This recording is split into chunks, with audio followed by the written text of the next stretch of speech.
I'm Jacqui Horwood. I am your interviewer for tonight. I was a convener with Sisters in Crime in Australia for a few years. I also was a Davitt Awards judge and a judge wrangler. I'm now with the Australian Crime Writers Association as a judge wrangler, because I do that quite well.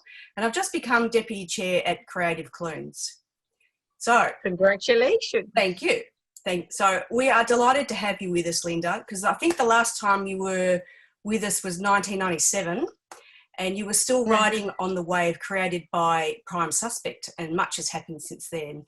A raft of books, including prequels to Prime Suspect, screenplays, television productions, and the podcast Listening to the Dead, which is fabulous. Your achievements have been recognised by many awards and appointments. Your original script for Prime Suspect won awards from BAFTA, from Emmys, British Broadcasting and Royal Television Society, as well as the 1993 Edgar Allan Poe Award. You're now an honorary fellow of the British Film Institute and was awarded the BAFTA Dennis Potter Best Writers Award in 2000. 2008, you were awarded a CBE in the Queen's Birthday Honours list for services to literature, drama and charity. And this is great, you're the first layperson to be awarded an honorary fellowship to the Forensic Science Society. That I'm going to ask you about. But before we ask you about your stellar career and the new book Vanished, which I have here, let me please first make our Indigenous acknowledgement. On the outset, on behalf of Sisters in Crime Australia, we acknowledge the traditional owners of country throughout Australia, and we recognise their continuing connection to land, waters and culture. We pay our respects to their elders, to past, present and emerging. Thank you very much. We're going to go out flat out for about 35 minutes, and then we'll have our raffle draw, and I'll ask you, Lynda, to draw 3 numbers out of a barrel. Well, not a real barrel, an imaginary barrel. So welcome, Lynda. I hope you're well. Sorry about the slow start, but here we are. You are prolific as a creator and a writer, and I'm wondering what sparks or triggers that creative process? Is it something you see in the news? Is it a what if question that floats through your brain? Is it a location where you think, wow, this would be a great location for a story? What is it that gets you going? Strangely enough, in the new book, Vanished, you don't often kind of click that what you see you're going to use at a later date. But I was invited by a very nice gentleman that I knew to go to an event. He said it's very close to where you live. And they're giving he's got a little Greek amphitheatre in his garden, and I thought that was a bit bizarre, but I said, oh. So first off, you think you know where you live and you know the perimeter where you live. But very rarely do people actually know. And this property was within 15-minute walk from my house, down a narrow lane, which does have a security bar across it. You have to have a property on this lane to drive in and out. And then we went down another smaller lane to a massive gate and huge high wall. And there was this property. Oh, wow. This enormous house that had a little amphitheatre. It had a hill. It had 2 swimming pools. It had tennis courts. It had a wood. And it was just like, I didn't know it existed, with a very, very eccentric owner wearing a toga. The Greek production was dreadful, but I remembered that house because I just found it so astonishing that in the area where I knew so well was something I couldn't believe. And so the opening of Vanished takes place in that house. Oh, wow. So that exists, that magnificent house. Yeah. And so sometimes, you have it lodged in your brain, and then you start to think, oh, I'm going to use that. So that was the beginning of it, that people don't really know what goes on around them. No, and I wonder too, with COVID, we spent so much time, I think here in Melbourne, we were only allowed within a 5K radius of our homes. So all of a sudden we were walking in those little laneways that we'd never walked down before and discovering things that we'd never seen before. Yeah. It is. You And think, I think how did that I not applied, know this was here? yeah, I think that applied to a lot of people. Okay, but for me, I will never forget, because obviously I haven't put the guy in the toga in the book. But it was very, very interesting why I honed in on that particular, and it becomes a very, very important part that when you don't know something and it's so close to you. It's like sometimes, how many times do people say, you know, when a murder happens, they usually knew the killer or are associated with it, which is, I always think, very frightening. But a random kill is the most difficult to investigate. Yeah, it is. And it's the one that frightens us the most. Yeah. So that when you found that house, did that stay lodged in your brain until you found the story to go with it? Is that what happens? These ideas sit there until you think, oh, I've got the story for that? Yeah, it's kind of a combination of things, because I then read in a local paper about, again, in an area not far from me, about a massive cannabis discovery in, you know, just an ordinary street. And they got every room with the cannabis lights, the growth, the plants. And it was just another, so it was linking things together, which I usually do. But I always do a lot of work on linking, what I call linking, before I start writing. Because you've got, and so that means I have to go and meet, you know, the police that investigated that cannabis haul. I have to go and find out what local area has been known by drug users. And so over and over again, when I'm ready to rock and roll, I've virtually got the entire plot. Because you've got two big themes in this book. There's the drugs theme, but there's also the art related theme. So similarly, did you hear an art related story that got you going, that you felt, oh, I could use this in this story? Yes, it was, again, an auction, actually. And there was a Modigliani on at the auction that they stopped the auction because somebody stepped in and said it was a fake. Oh, wow. And so that led me on another avenue. But the reality really underneath it all is creating the character of Jack Warr, the detective, and his home life, because I didn't want a detective that had a drug problem, marriage problem, you know, depression, alcoholism. I wanted a really nice, affable guy who kind of stumbles on things rather than has a great investigative mind. But once he's honed in on something, he won't let it go. No.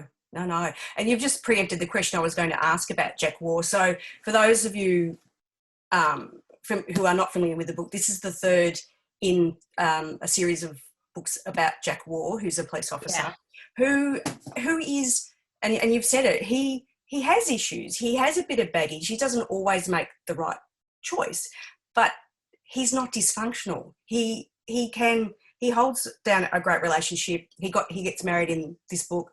He has a great relationship with his mum. He's a father.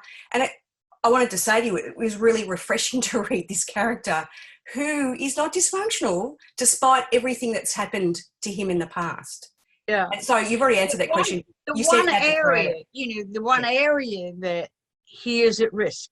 And in a way, you know, I didn't premeditate this, but in a way, each novel where he features is we're realizing he does take very dangerous risks. Yes, yeah. Not only with his own life, his own career, and it leaves you a lot of room for future storylines and for a terrifying result, if one wants it. You know, that he will risk something very, very bad Yeah, and because he can't be perfect, otherwise he'd be boring. So there's got to be Yeah, something that yeah, is his vulnerable exactly. part. Yeah, Yeah, yeah. yeah. And I really like his character for exactly that reason. He has Thank his you, thank you. vulnerable points, but he's someone who can function in the world without Yeah, drinking, taking drugs, all those sorts of yeah, things that we're used to yeah. reading. So he's a fabulous character. So are you envisaging quite a bit of Jack, or a Yes, limited? Yeah. because it's very interesting because, by the time a book is published, it's quite a lengthy period from when it's gone into the publishers, been corrected, edited. I'm already almost completing the next one. Mm. So And did you see because I those keep links in Hmm? the books before? Did you see something in book 3 where you went, oh, you know what, I can do that in book 4? No, No. very rarely do that. Because you have to believe that, there's Buried, then there's Judas Horse, then there's Vanished. You don't have to have read either Buried or Judas Horse to pick up Vanished and get interested. You're right.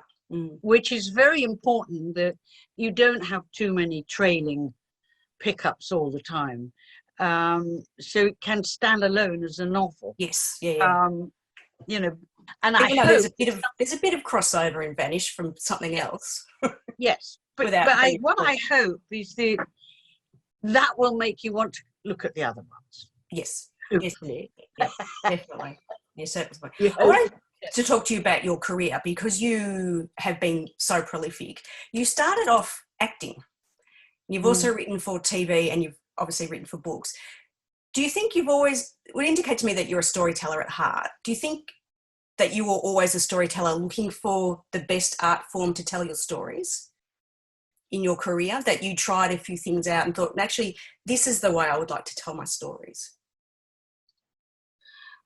Well, by being an actress and a full-time actress, that was my career. I went to the Royal Academy, and I really was a working actress. I was in repertory, I studied with the Royal Shakespeare Company.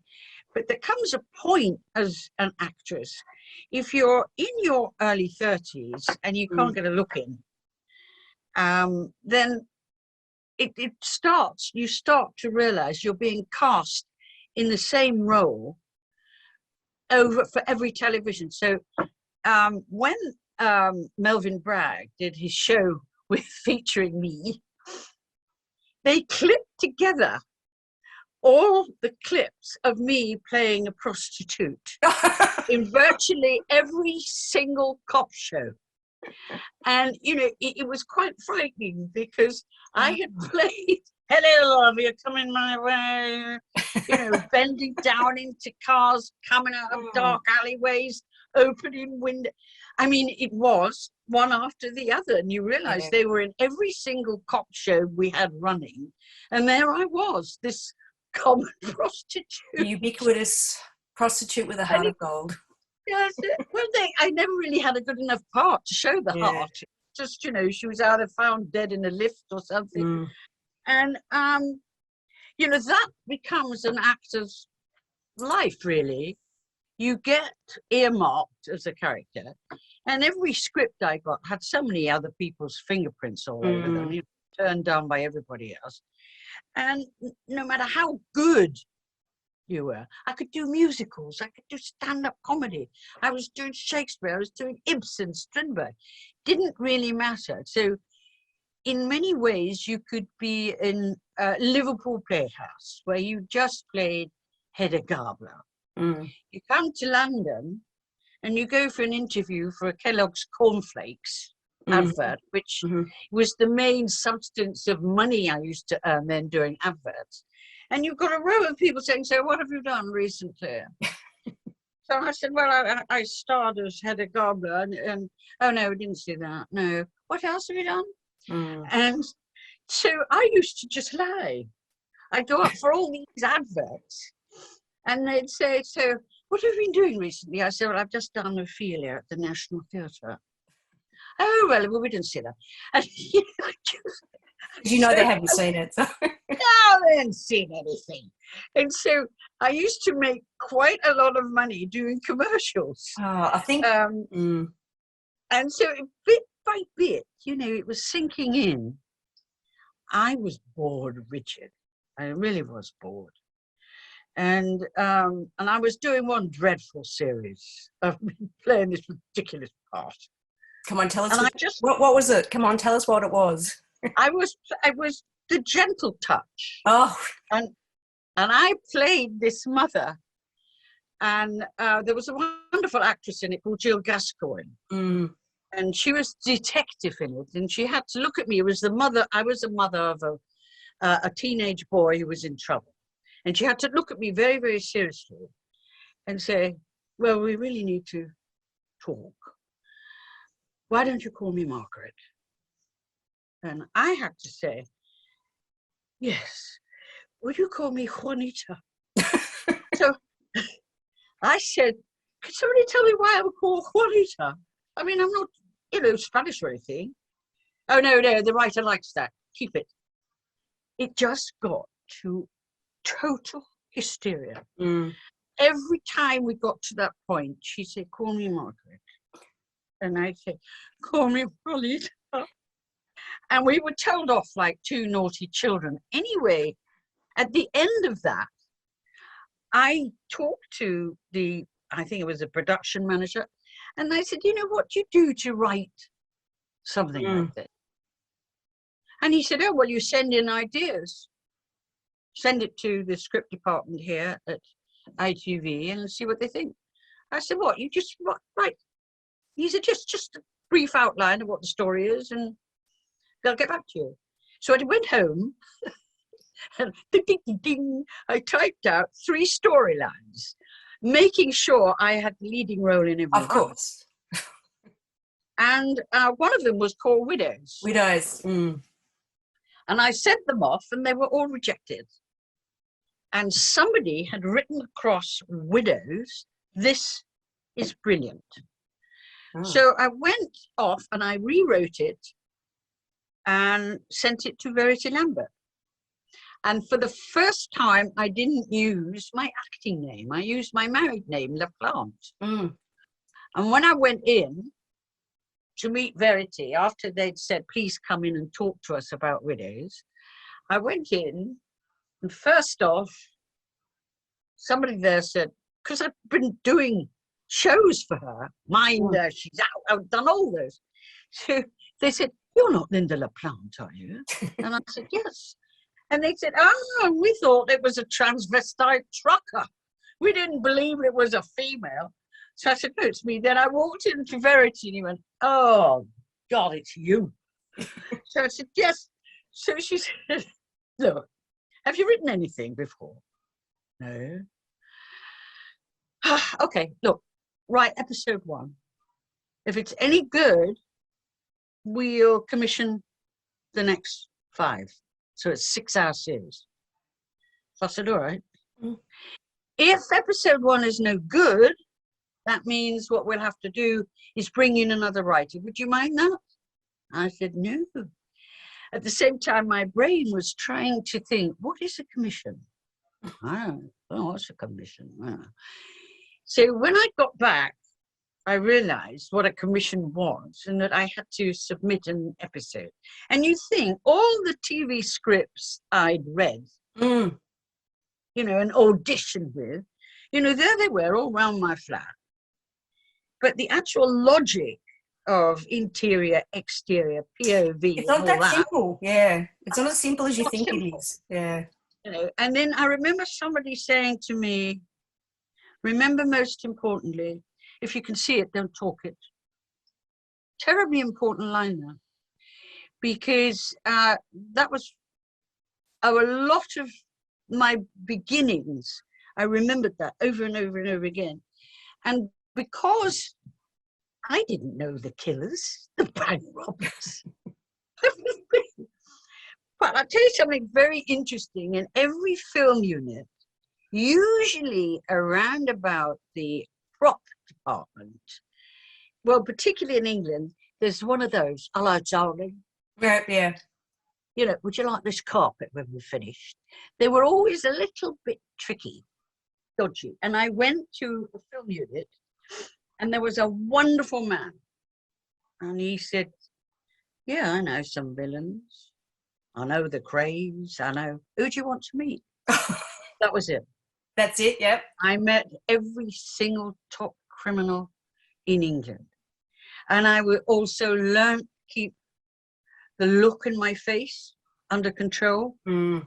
You know, one of the biggest things he did to me the very first time he went to introduce me to some, as he calls some crims he knew, he said, do you remember the murder where the guy chopped the bodies up and fed them to the pig, you know, the pigs? He had a pig farm. You remember that? Well, I didn't remember it at all. But I said, oh, yeah. And he said, okay, this is the guy that done it. John, come over and meet Lynda. And so he brought this guy that had fed. There was someone who fed a body to pigs. And there I sat going, hello, very nice to meet you. I'm so thankful for you being a, you know, learned. Keep the pencil out of your hand. You cannot write when you're being given information. Don't use the tape. They don't like it when that little light comes on. And so I literally went to prisons. I went to one criminal. And bit by bit, I knew what I was doing. I tell you, because I'm going a long time about this, but one very, very funny moment when, you know, it was very exciting. All accepted. The scripts were in. Verity Lambert was over the moon. And The Widows was about a big heist, an armed robbery. And so we had, you know, the director on board. We had the executive producer.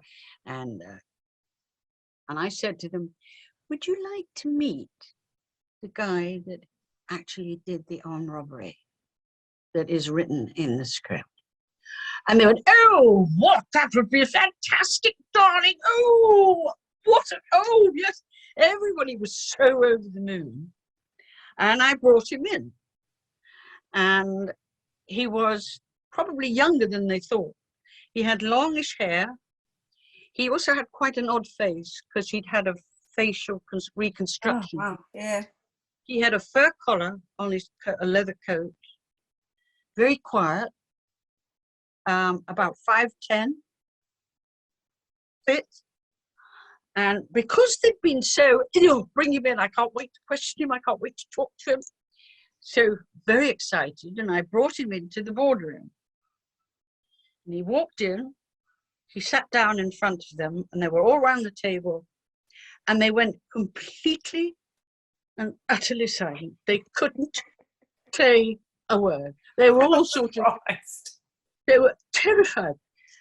So I said, look, Terry is going to show you actually how the heist occurred in the tunnel. And he went like that into his big coat pocket, and they all went, he thought he was bringing out a gun. But instead, he brought out a row of dinky toys and lined them up along the table and showed them how it worked. How it worked. And after that, he left. But, you know, once, and this is what, you know, every writer, I say, go to source, because you will always get more than you bargain for, always. Those three treatments that you initially wrote, the three ideas, were they all crime? Were you always interested in crime stories, or did you write it? No, it was just I was writing. Yeah. I wasn't interested. I was just writing for a crime series. And so no. In reality, no. I hadn't. But, you know, and I'm always asked, why is it always crime with you? That's what I'm still commissioned, truthfully. That's what pays the bills. And when you become more and more proficient as a crime writer, and the fascination persists, it's still, I mean, even when I have attempted to move out, I found it very fascinating, the Bronte family. And, you know, they have like security guards around everything about the Brontes. You must not say anything derogatory about the Brontes. They are goddesses. Maybe so. But I found it, one thing that fascinated me about the Brontes was the actual physical size of the house. It's much bigger now when tourists go, because there's another wing built onto it. So in that tiny house were 3 adult women having menstrual months a month, 3 adult women having to go to the loo, a very wild, drug-addicted brother, a father who would, you know, only eat alone because he suffered from indigestion, an outside toilet, no bathroom. So when you think of that closeted atmosphere in that house, it must have been explosive, but we're always seeing the Brontes in this kind of wonderful euphoric area. The graveyard is almost touching the front door. Dank of it. And then I pick up another book and I find, you know, something. There was another daughter. Another daughter died in that house. Where was Bramwell? What was she? When I began to open it up and in a way draw out personalities, but I wanted to start from very young. A big note from the BBC came, "Can you sex it up?" Of course they asked you that. You what? What do you mean, sex it up? But all the drama's there. You're right. All the drama is already there. All the tension and the, yeah. You know, and sometimes I think, doesn't anybody notice that the curate that worked at the parsonage is identical to every single male character depicted in the Brontes books? But, you know, he's Rochester, he's everything. And I keep thinking there is a wall of silence around the Brontes' work. And then I picked up a book, The Crimes of Charlotte Bronte. This was over an expansive time where I'm writing away and reading everything possible about the Brontes. The Crimes of Charlotte Bronte, written by a criminologist. Fascinating. Yeah. And what am I told? Sex it up. Yeah, yeah. Look, that I want to go to Jane Tennison, but I wanted to also ask you on that point. You created your own production company and you've gone global. Was that part of the drive to take control of what it was you were doing and what you wanted to create? That you didn't have to listen to the BBC say sex it up. You could maintain creative control? Yeah, absolutely. Totally. And I don't want it to sound like, you know, this egotistical thing that after the success of Prime Suspect and Widows, I thought, oh, no, I'm going to produce everything. It was down to the fact that I was being told what to write. And I found it exceedingly difficult. You know, I was told in a way with Prime Suspect to make the character Jane Tennison much more domesticated. They wanted more of her home life, more of her sex life. And that was when I withdrew. And so I was encouraged to form a production company. But I mean, yes, it was my control, but I had to learn very fast. I can imagine. You couldn't just say I produced it. I had to have a very experienced producer on board. Everybody very experienced, down to a costume designer, everything, makeup, hair. So I learned at a kind of rush, learning, picking up, failing miserably at some point. You know, failure was very big, but the control was not to be a controlling lady. I wanted to make sure what I wrote was on the screen. And you were telling your stories, Yeah, not allowing someone to say, oh, we think so-and-so actor could play the role. And I go, no, they're not right.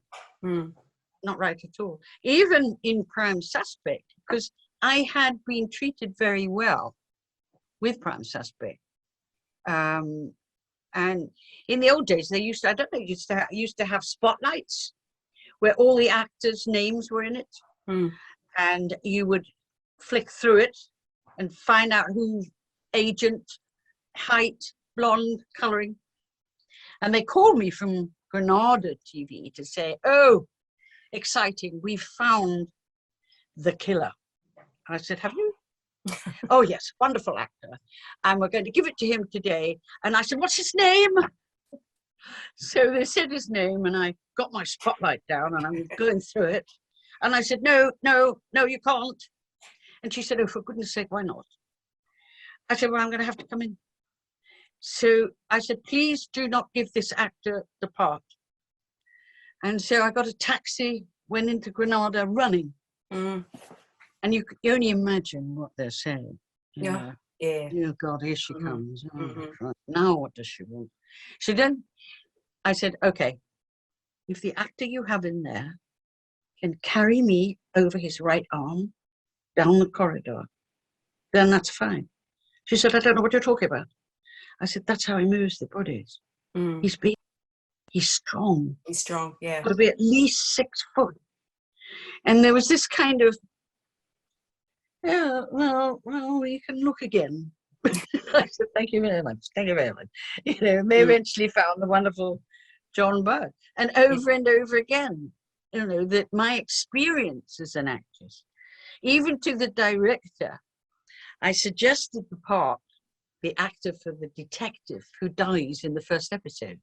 And I said to him, look, please employ this actor. He is probably the most objectionable, foul, irritating actor you will ever come across in your life, but he's very powerful on the screen. Yes.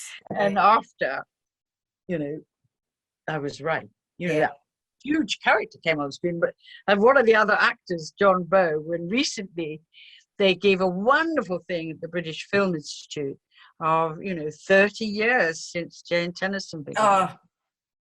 I was going to mention that 30 years. And he was on it. And this actor, John Bowe, told this wonderful story that between John Bowe and Tom Bell, hated this actor to such an extent. And one morning, John Bowe came down in to have his breakfast, and Tom Bell was there going, he dies today. He dies today. Yay! But, always that I have been so keen on. What was the journey to Helen Mirren then? Was she always the one, or did you, always the one? And, the same thing applied. Yes, but she hasn't done very much TV. And I said, have you ever seen her acting? Have you ever been to the Royal Shakespeare Company? There again, you see, so many people involved in the television world never go to the theatre. They have no idea who Helen Mirren was at all. And they went, well, I said, she's one of the top actors at the Royal Shakespeare Company. And she has done 2 movies. Oh, well. Yeah, and she was perfect, as we know. Yeah. So Jane Tennison's a creation of the 1990s when Prime Suspect came out. If we could time travel her to now, 1990s Jane Tennison to 2021, 22, how do you think she'd find life? Do you think she'd say, finally, I'm in a time where I can be appreciated for my talent, or do you think she'd still be knocking heads and finding issues? How would Jane deal with 2022, do you think? My conception of where Jane Tennison would go before I left the series, she would have been Commander. She would have been Commander Dick. And look what she's been up against. Yeah. And she would have been a commander, the most dangerous, tough commander they've ever had. Which is why I saw that character's life ahead. And she would have been the first female commander. But, they chose to make her an alcoholic and whatever. And it was like, ugh. Yeah. So is that why you're now writing the Tennyson books, or you've written the Tennyson books in 2010?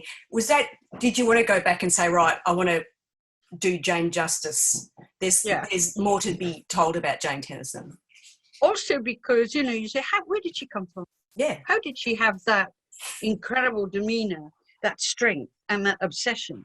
And so what's wonderful with the Tennison, young Tennyson novels is that I'm beginning to show you, man, she was a very marked woman. And her successes and her failures make up, both in her work life and her romantic life, made up that character that was able to walk on in Prime Suspect and say, I'm Detective Chief Inspector Jane Tennison. Yes. She makes great mistakes. Yeah. She learns. She's constantly in trouble. She was thrown out of the Sweeney. So each novel, as Jane Tennison, you see the character forming bit by bit. Yeah. It's very, very exciting.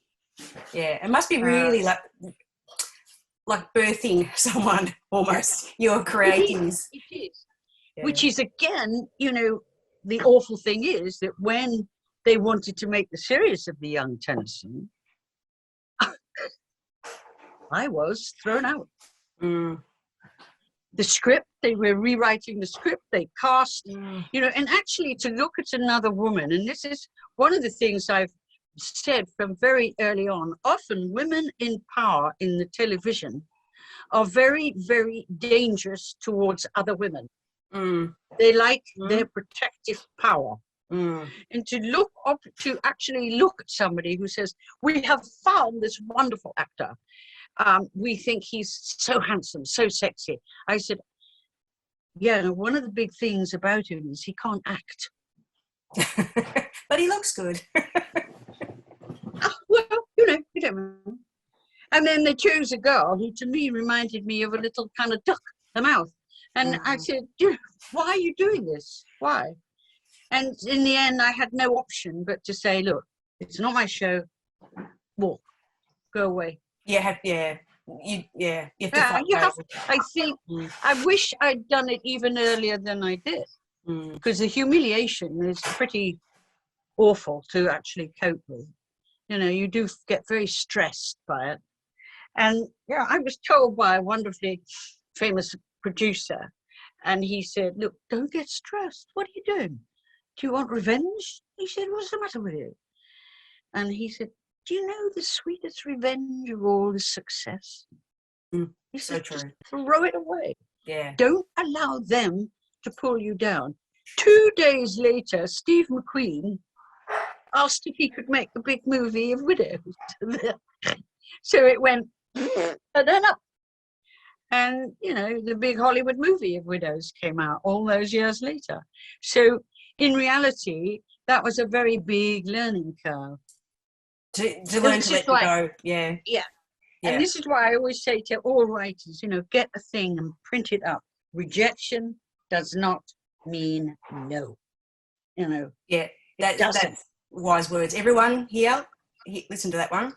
I'm cognizant of time, so I'm going to keep moving. I wanted to ask about the podcast, Listening to the Dead, which I didn't know about. So I'm very happy because there's 3 seasons for me now to listen to.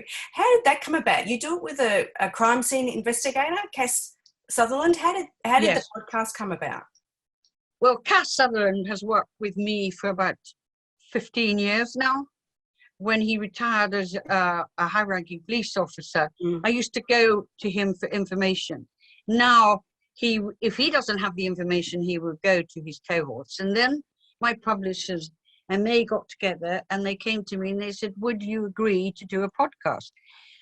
The reason I do it is because it is me as a writer, Cass as a high-ranking police officer, and the scientists. They come in.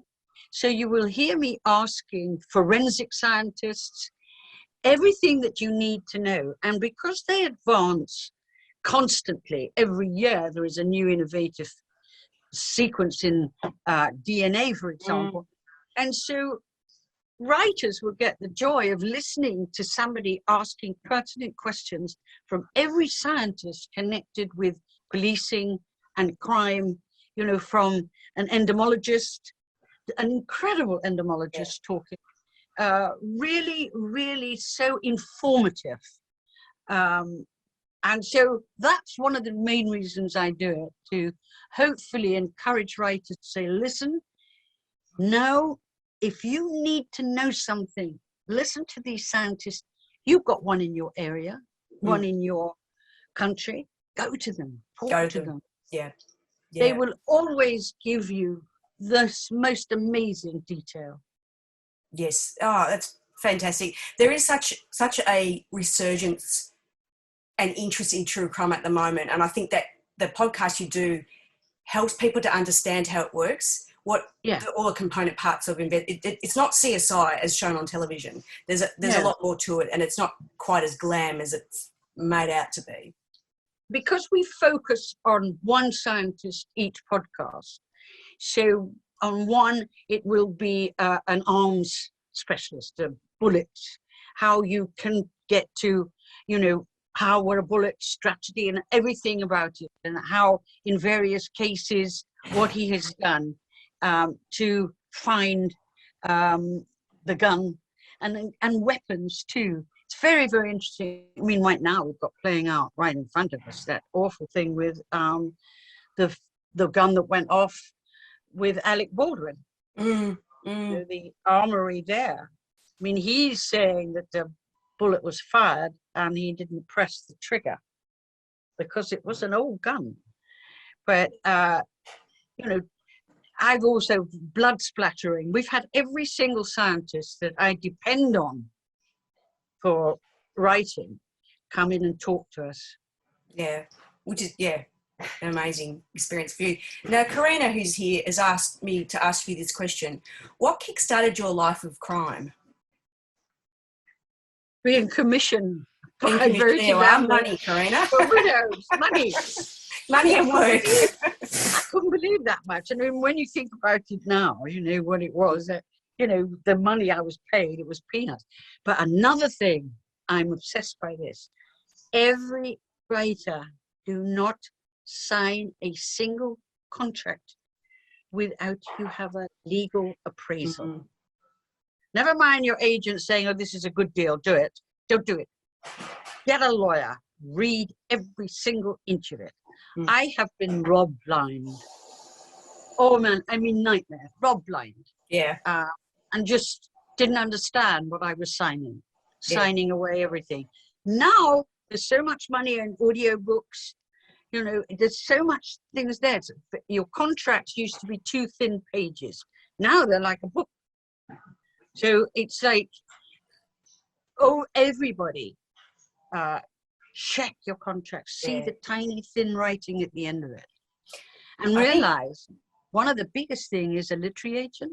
Take a look at your contracts. You will find in very tiny writing, they own you in perpetuity. Mm. That means you die, they're still getting you 20%. Yeah. Right? Yeah. So I think the main message from you, Lynda, throughout this interview is take control. Yes, absolutely. Absolutely, Jacqui. If you don't allow the control to be taken from you, stand firm. And when if you've written a novel and somebody says to you, oh, we'd like to buy the rights to the novel to make a movie, you're in dangerous waters, very choppy, sharp-filled waters. That means you have got to get a lawyer, because suddenly the film rights gone, and then you might get a television offer, so you need to separate. Is it a film? Is it a TV? Is it a continuing series? There's pitfalls, but that's why if you're lucky enough to get offered a deal, be sure you know exactly what the deal is. Yeah. I've enjoyed talking to you so much. I could go forever, but I do have to wind up, unfortunately. What we need to do before I thank you and we all go on with our night is we've got a raffle. We've got 3 packs of crime novels to give away. I would like you to pick 3 numbers between 1 and 88. Now I need to get my numbers up here. So if you could pick one number now between 1 and 88. 7. 7. And that is Gillian Morrison. You have won a prize. Now another one, another number. 15. 15. Leslie Gillis, you have won a book prize and one more. 79. Oh, can you make it less? Sorry. 66 it is. 66. Fiona Beckwith, you have won a prize. And Carmel will be in contact and we will send out books for you. Thank you very much. Congratulations. Yay. Now, we are here, of course, for this, Vanished. It's available. You can buy it through Booktopia or through your local bookshops. It's the third in a series, so read the other two as well because they're great. Thank you so much for being with us tonight, Lynda. I've had a ball. I don't know about everyone else, but I've learned so much about being creative and taking control and taking the opportunities that come your way. It has been fantastic. Thank you so much. For everyone else out there, this event will go up on Sisters in Crime's YouTube channel. There you will find other events, plus our Murder Monday interviews with both Australian and overseas crime authors, including Val McDermott, Kathy Reichs, Sarah Paretsky, Anne Cleves, Louise Candlish and Sarah Vaughan. Keep in touch with Sisters in Crime through their website, and you can sign up for the monthly e-newsletter, A Stab in the Dark, or better still, join up. And you can follow us through Facebook, Twitter and Instagram. Thank you everyone so much for coming. Stay strong, stay safe and keep reading. And most importantly, read this. Thank you, everyone. Thank you. Thank you, Sisters Lynda. in Crime. Thank you so much for inviting me. I've had such a good time. Thank you. Thank you.